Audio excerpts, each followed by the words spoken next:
आज पूरे ही भारत में शोक की लहर है और शोक बनाया जा रहा है, और जिसका कारण आप सब लोग बाखूबी जानते हैं कि एक ऐसे जवान को आज भारत ने खोया है जो कि भारत की सुरक्षा बलों के लिए ख़ास तौर पर और मिलिट्री फोर्सेस के लिए एक ऐसा महत्वपूर्ण रोल अदा करता था, एक ऐसा रोल मॉडल था पूरे ही भारत का। और किस तरह से इस जवान ने ताकतवर बनाया मिलिट्री फोर्सेस को, इसका सफ़र बहुत ही ज़्यादा सुनहरा रहा है। और जो आज खबर सामने आई जिस तरह से तमिलनाडु से, और किस तरह से आज देश ने बिपिन रावत जी को खो दिया है, जो कि जर्नल थे, और साथ ही साथ उनकी योगदान जो दिए गए हैं उनकी तरफ से देश को मजबूत बनाने के लिए और देश की सिक्योरिटी फोर्सेस को मजबूत बनाने के लिए, वो कभी भी भूले नहीं जाएंगे, देश उन्हें कभी नहीं भूलेगा। पूरी जानकारी के साथ मौजूद हूँ और पूरी डिटेल्ड रिपोर्ट मेरे साथ इस समय मौजूद है। और बिपिन रावत जी का जम्मू कश्मीर से क्या नाता था, और गहरा नाता था जम्मू कश्मीर से, उसकी पूरी जानकारी लेकर हाजिर हूँ। और बिपिन रावत जी के बारे में अगर आप जानना चाहते हैं कि उनका सफ़र किस तरह का रहा है अभी तक का, तो वो जानकारी भी जुटा लीजिए। पूरी डिटेल्ड रिपोर्ट मेरे पास इस समय मौजूद है, और आप सब लोग अगर मेरे साथ बने रहेंगे तो आप तक वो पूरी की पूरी जानकारी मैं पहुंचाने जा रहा हूं कि बिपिन रावत आखिरकार थे कौन, उनका जन्म कहाँ हुआ, उनकी पढ़ाई कहाँ हुई, और किस तरह से उन्होंने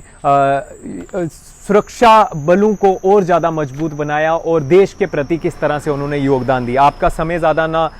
खर्च करते हुए मैं शुरू करना चाहूँगा, और जिसमें मैं सबसे पहले आपको महत्वपूर्ण जानकारी देता चलूँ। बिपिन रावत, CDS बिपिन रावत जी का जो चॉपर था, जो कि उनका हेलीकॉप्टर था, जिस तरह से आप बाखूबी जानते हैं, आप नेशनल मीडिया पर और टीवी पर लगातार ये खबर सुन ही रहे होंगे, उनका तमिलनाडु के कन्नूर में क्रैश हुआ, और जिसमें 14 लोग सवार थे, और जिसमें मैं आपको बता दूं कि इंडियन एयरफोर्स की तरफ से कुछ क्षण पहले ही ये अनाउंसमेंट कर दी गई कि 13 लोगों की उसमें मौत हो चुकी है, और 14 लोग जिसमें सवार थे, और जिसमें मैं आपको बता दूं कि जनरल बिपिन रावत जी की जो धर्मपत्नी थी मधुलिका रावत जी, वो भी उसमें सवार थी, और उनके साथ साथ 11 और लोगों ने इसमें अपनी जान गंवा दी। और मैं आपको बता दूं काफ़ी दुखद समाचार। आप बढ़ते हैं बिपिन रावत जी की जर्नी की तरफ कि आखिरकार थे कौन बिपिन रावत जी और कहां पर पैदा हुए थे। 16 मार्च 1958 को बिपिन रावत जी का जन्म हुआ था उत्तराखंड में, पोदी गांव का नाम था, और राजपूत परिवार में उनका जन्म हुआ था। इसके साथ साथ मैं आपको बता दूं कि 1978 में उन्होंने आर्मी ज्वाइन की थी एज ए लेफ्टिनेंट, और साथ ही साथ एक लंबा अरसा दिया है उन्होंने अपनी जिंदगी का, लगभग 4 डिकेड यानी कि 40 साल की उनकी सर्विस रही है। इन सब जितने भी पद उन्हें आज तक मिले हैं उसके पीछे एक बड़ा योगदान देश के प्रति, और देश को किस तरह से मजबूत बनाया है ये समझिए और जान लीजिए।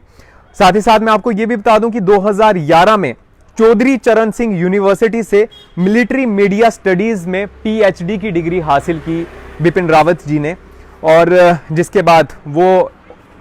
चीफ ऑफ डिफेंस स्टाफ भी बने।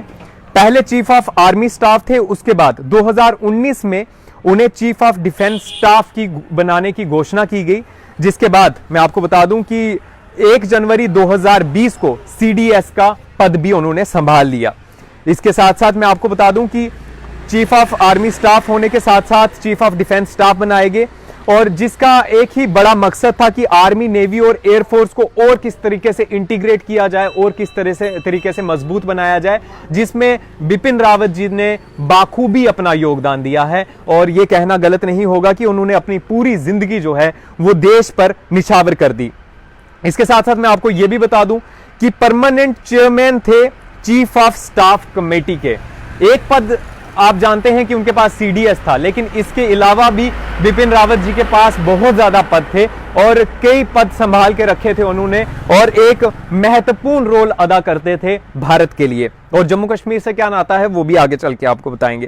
तो परमानेंट चेयरमैन थे चीफ ऑफ स्टाफ कमेटी के, मेन मिलिट्री एडवाइजर भी थे, और साथ ही साथ उनको हाल ही में जो डिपार्टमेंट ऑफ मिलिट्री अफेयर बनाया गया है उसमें उन्हें हेड बनाया गया था, उसमें उनको हिस्सेदार थे, और बाद में मेजर जनरल के तौर पर इन्फेंट्री डिवीजन की कमान भी संभाली। जम्मू कश्मीर में उन्होंने अपना लंबा अरसा दिया है और जम्मू कश्मीर को सुरक्षित रखने के लिए बिपिन रावत जी का एक बड़ा योगदान रहा है।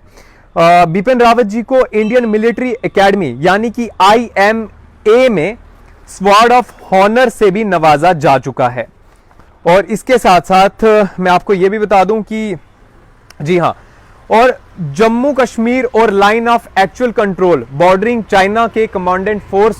को भी उन्होंने देखा है। और साथ ही साथ ये भी बता दूं कि जब आर्टिकल 370 जम्मू कश्मीर से हटाया गया था, उस समय भी जम्मू कश्मीर की स्थिति को नियंत्रण करने के लिए उन्होंने एक गहरी नजर रखी थी। और सितंबर के महीने में उन्होंने सितंबर 2019 में उन्होंने जम्मू कश्मीर का दौरा भी किया था। और साथ ही साथ ये भी आपको बता दूं कि ये बहुत ही दिलचस्प है और आपने अभी तक ये जानकारी आप तक नहीं पहुंच पाई होगी जो मैं अभी आपको देने जा रहा हूं। उनके साथ ये पहले नहीं हुआ है, इससे पहले भी बिपिन रावत जी का जो चॉपर है, जो हेलीकॉप्टर है, वो इससे पहले भी क्रैश हो चुका है। जी हां, 3 फरवरी 2015 को उनका पहले भी जो चॉपर था वो क्रैश हुआ था और उस समय वो CDS नहीं थे और उस समय उनको मामूली सी चोटें आई थी और इंजन फेल हुआ था उस समय। और पहले भी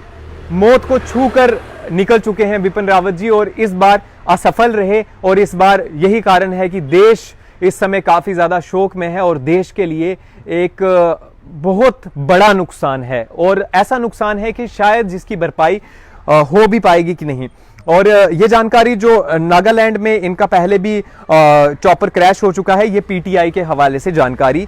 मिली है। इसके साथ साथ मैं आपको बता दूं कि इनका जो आज हेलीकॉप्टर क्रैश हुआ है वो था MI-17 डबल इंजन चॉपर और ये काफी ज्यादा स्टेबल माना जाता है और VVIPs के लिए इसको इस्तेमाल किया जाता है। यही कारण है कि इस पर अब इंक्वायरी बैठेगी क्योंकि जिस तरह से ये क्रैश हुआ और जिस तरह से ये पूरा सिनेरियो बना और आज हमारे बीच बिपिन रावत जी नहीं है, उनके साथ साथ और भी जो उनके साथ सुरक्षाकर्मी थे, जो सिक्योरिटी फोर्सेस के लोग थे, उनकी भी जान गई है और भी सोल्जर्स को भारत ने खोया है इसी बीच। तो मैं आपको बता दूं कि ये जो चॉपर था ये काफी ज्यादा जो है वो स्टेबल माना जाता था और साथ ही साथ डबल इंजन होने की वजह से ये चॉपर जो था वो MI-17 था, तो डबल इंजन होने की वजह से और काफी ज्यादा बेहतरीन चॉपर माना जाता था VVIPs के लिए। तो समझना और कहना और इस बात पर टिप्पणी करना कि आखिरकार हुआ क्या, ये अभी गलत होगा क्योंकि इसमें अभी समय लगेगा और समय के साथ ही पता चल पाएगा जब इंक्वायरी बैठेगी और इंक्वायरी के बाद ही ये चीजें स्पष्ट रूप से साफ हो पाएंगी कि आखिरकार हुआ क्या है। और जिसमें मैं आपको ये जानकारी भी आप दे दूं कि प्रधानमंत्री की तरफ से जो है वो मीटिंग बुलाई गई है और प्रधानमंत्री एक हाई लेवल सिक्योरिटी के लिहाज से मीटिंग करने जा रहे हैं और जिसमें क्या निकलकर सामने आता है ये देखना जरूरी होगा कि इस मीटिंग के बाद क्या कुछ जानकारी मिलती है। बिपिन रावत जी 16 मार्च 1958 में जिनका जन्म हुआ उत्तराखंड में, वो अब हमारे बीच में नहीं है और 1978 में जिन्होंने आर्मी ज्वाइन की थी एज ए लेफ्टिनेंट और 40 साल लगभग देश को अपने दे चुके हैं बिपिन रावत जी। काफ़ी दुख और काफ़ी दुख के साथ ये बार बार कहना पड़ेगा कि अब ये सच्चाई है और इस सच्चाई को मानना पड़ेगा कि देश ने अपने ऐसे शूरवीर और ऐसे एक हीरो जो असली हीरो हैं, फिल्मों वाले हीरो नहीं बल्कि असल जिंदगी के हीरो जो हैं, उन्हें देश ने खो दिया है। और देश के लिए यकीन मानिए ये जो समय है ये काफ़ी ज़्यादा शोक भरा समय है और जिसकी भरपाई अब किस तरह से हो पाएगी और ऐसा ऑफिसर और ऐसा जवान शायद ही देश को दोबारा मिल पाएगा क्योंकि चीफ ऑफ डिफेंस स्टाफ का जो पद है वो पद जो है वो काफ़ी ज़्यादा महत्वपूर्ण पद और इतना बड़ा पद कि पहले चीफ ऑफ डिफेंस स्टाफ नियुक्त किए गए थे और 2019 में इसकी घोषणा हुई। 1 जनवरी 2020 को उन्होंने अपना पद संभाला और बहुत ही बेहतरीन के साथ काम कर रहे थे। और हमेशा से ही जब भी मीडिया उनसे ये सवाल पूछता था पाकिस्तान को लेकर, तो अपनी बातों से ही वो पाकिस्तान की कमर तोड़ देते थे, अपनी बातों से ही वो पाकिस्तान को जवाब दे देते थे। लेकिन आज आप देख रहे हैं कि पाकिस्तान का निहत्था और बुज़दिल मीडिया जो है वो किस तरह से रिपोर्ट कर रहा है इस समय और उस मीडिया को उस मीडिया की बात ना ही की जाए तो ज़्यादा बेहतर है, क्योंकि हमारे देश की बात करेंगे जिस देश ने अपना एक ऐसा बेटा खो दिया है जो कि देश के लिए, जिसने देश के लिए बहुत बड़े बड़े योगदान दिए हैं, और जो योगदान शायद ही अगर हम गिनती करने के लिए बैठेंगे। मैंने भी इस रिपोर्ट में कुछ इंपॉर्टेंट चीज़ें आप तक पहुंचाई हैं जो आपके लिए जानना बेहद ज़रूरी हैं, लेकिन अगर आप उनके देश के लिए योगदान गिनने के लिए बैठेंगे और देखने के लिए बैठेंगे तो शायद एक दिन या 2 दिन नहीं बल्कि महीनों बीत जाएंगे उस पर रिसर्च करने के लिए कि आखिरकार जनरल बिपिन रावत जी देश के लिए कितने ज़्यादा महत्वपूर्ण ऑफिसर थे। ज़्यादा खबरों के लिए देखते रहिए चैनल 1। हमारी तरफ से बिपिन रावत जी को, उनकी पत्नी को, और जो इसमें सोल्जर्स जो इसमें अब हमारे बीच नहीं रहे हैं, उन्हें हमारी तरफ से श्रद्धांजलि। और भी कोई अपडेट होगा तो लेकर फ़ौरन हाजिर होंगे। नमस्कार।